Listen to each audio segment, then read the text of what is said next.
आज की मेरी कहानी है ईमानदारी से बड़ा कोई खजाना नहीं है।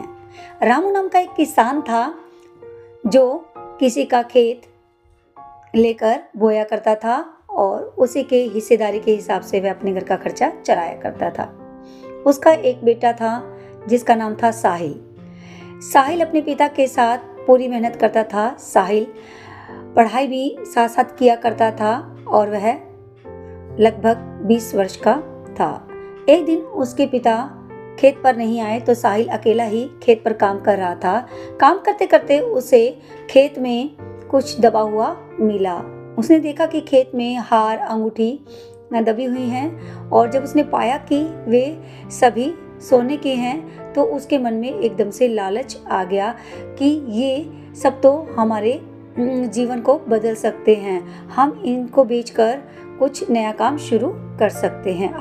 वह उन मिली हुई कीमती वस्तुओं को अपने घर पर लेकर चला जाता है और अपने पिता को इसके बारे में कोई जानकारी नहीं देता।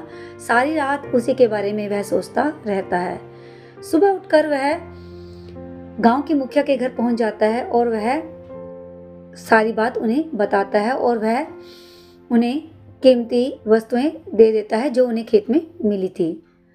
मुखिया उसकी ईमानदारी को देखकर काफी प्रसन्न होता है और उसे शाबाशी देते हुए कहा कि बेटा, काश तुम जैसे सभी हो जाएं। वह लड़का वहां से विदा लेकर घर चला जाता है और अपने आप में एक खुशी महसूस करता है कि आज उसने एक बहुत अच्छा कार्य किया है। कुछ समय बाद 15 अगस्त का उत्सव आता है। उस दौरान गांव में बहुत बड़ा महोत्सव का आयोजन किया जाता है और उस लड़के को मुख्य अतिथि के रूप में वहां आमंत्रित किया जाता है। लड़का कहता है कि मुझे मुख्य अतिथि क्यों बनाया गया, मैंने तो ऐसा कुछ कार्य ही नहीं किया। ऐसे ही वह सोचते सोचते महोत्सव स्थल पर पहुंच जाता है और वहां पर उसका जोरदार स्वागत किया जाता है। गांव के मुखिया गांव के लोगों को बताते हैं कि इस बेटे के पास बहुत बड़ा खजाना है जो शायद ही कम लोगों के पास देखने को मिलता है। इतने में वह लड़का खड़ा होकर कहता है कि मेरे पास ऐसा कोई खजाना नहीं है, मैं तो एक साधारण परिवार से हूँ। तो मुखिया कहते हैं कि बेटा, गांव के मुखिया कहते हैं कि बेटा, तुम्हारे पास जो खजाना है वह हर किसी के पास नहीं मिलता। वह खजाना तुम्हारी ईमानदारी का खजाना है। जो ईमानदारी तुमने 10-15 दिन पहले कीमती सामान लौटा कर दी थी, उससे बड़ा खजाना और क्या हो सकता है।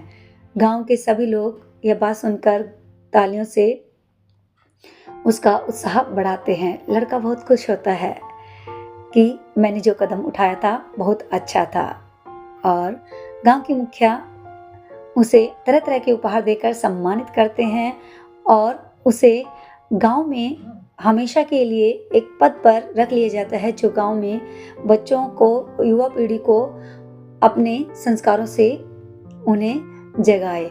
और इस तरह लड़के के दिन बदल जाते हैं। जो वह चाहता था वह सब पा जाता है। आपको ये कहानी अच्छी लगी होगी, अपने बच्चों को ज़रूर सुनाएं। धन्यवाद।